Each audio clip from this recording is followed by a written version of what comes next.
2007 में कांग्रेस के नेतृत्व वाली यूपीए सरकार और गुजरात सरकार के रिश्ते कसीदा थे। बीजेपी राष्ट्रीय राजनीति में भी अपनी जगह नए सिरे से तलाश रही थी और गुजरात की बीजेपी सरकार केंद्र के निशाने पर रहती थी। ऐसे में होना था विधानसभा चुनाव। यूपीए चेयरपर्सन और कांग्रेस अध्यक्ष सोनिया गांधी की गुजरात के नवसारी में रैली थी। वहां से जो मौत के सौदागर का विमर्श गूंजा तो कांग्रेस उससे कभी पीछा ही नहीं छुड़ा पाई और इसने देश की राजनीति में बड़े बदलाव की नींव रख दी।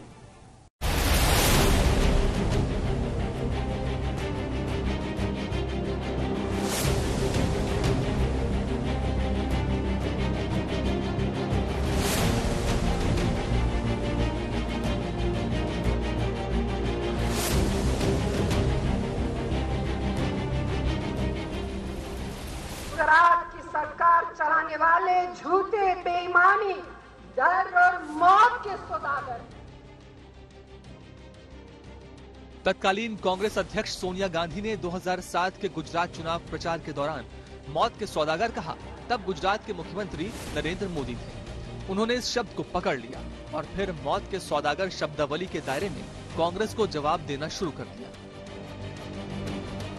मौत को सौदागर जो अरे सोनियाबेन मौतना सौदागर તમારી આખી દિલ્હીની સરકાર મૌતના સોદાગરોને રક્ષણ આપવાનું કામ કરે છે।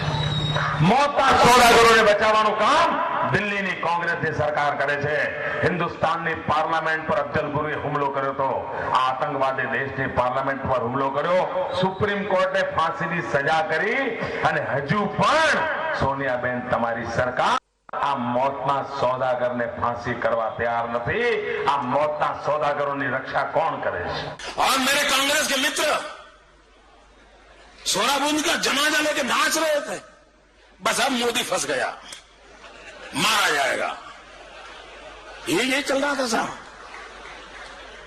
और मैंने कांग्रेस वालों को बड़ी सभा में कहा था कि कांग्रेस के लोग सोहराबुद्दीन का जनाजा लेकर के नाच रहे हैं, लेकिन वो कभी गांधीनगर नहीं पहुंच पाएंगे। यहाँ इस बात को ठीक से समझना जरूरी है कि बीजेपी में अटल बिहारी वाजपेयी का दौर बीत चुका था। प्रमोद महाजन की मौत हो चुकी थी और आडवाणी अपनी ही छवि से जूझ रहे थे। मौत के सौदागर के बाद जिस तरह प्रधानमंत्री मोदी ने आक्रामक प्रचार किया, उसने उन्हें केंद्रीय राजनीति में स्थापित कर दिया। और मित्रों, अभी तो बीच में देखा होगा आपने, बड़ी तूफान चल रहा था टीवी पे, अखबारों में, एनकाउंटर है, मालूम है ना? एनकाउंटर सब लग पड़े थे साहब। एनकाउंटर सोहराबुद्दीन। गालियां और बढ़ती गईं। मोदी उतना ही अपना हिंदुत्ववादी छवि बनाते चले गए। विकास का गुजरात मॉडल लेकर तो वो पहले से देश के चुनावी मैदान में ताल ठोक ही रहे थे। साथियों, मत भूलिए दिल्ली के बाटला हाउस में जब आतंकियों का एनकाउंटर हुआ था तो ऐसे ही एक और राज दरबारी ने दुनिया को बताया था कि आतंकी की मौत पर तब रिमोट कंट्रोल से सरकार चलाने वालों के आंसू थम नहीं रहे थे। ये कौन थे जिनके आंसू रुकते नहीं थे भाई? आतंकियों पर जिसके आंसू रुकते नहीं थे कौन थे?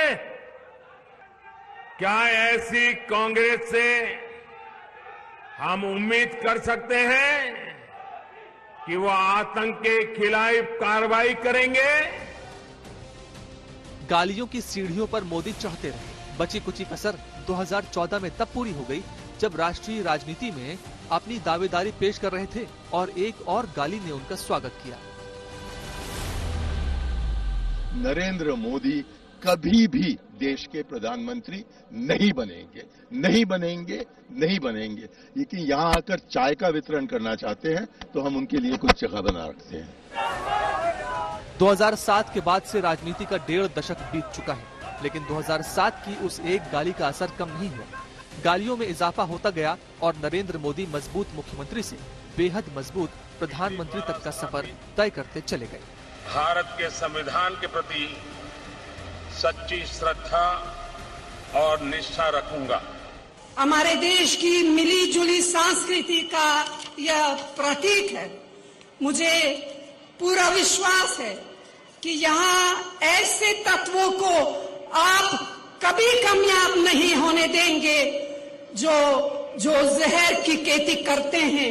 दूसरा, जो बच्चे स्कूल कॉलेज में पढ़ रहे हैं वो मोदी जैसे अनपढ़ गवार के बारे में जान के उनको क्या मिलने वाला है? क्योंकि ये बहुत ही शर्मनाक बात है कि आज तक हमारे देश के नागरिकों को, बच्चों को पता ही नहीं कि हमारे प्रधानमंत्री की डिग्री कितनी है। और जब डिग्री मांगा जाता है तो पूरा का पूरा यूनिवर्सिटी मना कर देता है। सत्ता की चुनौतियों में मिलती गई गालियां पीएम मोदी को रास आती गईं और वो 2 बार बहुमत से देश के प्रधानमंत्री बन चुके हैं। मैं पिछले 2 दशक से करीब 20 साल से डेली 1 kg 2 kg गालियां खाता हूं। प्रधानमंत्री मोदी आज राजनीति के केंद्र में हैं और गालियों के केंद्र में भी हैं। गालियों की फहरिस्त में और गालियां जोड़ती जा रही हैं।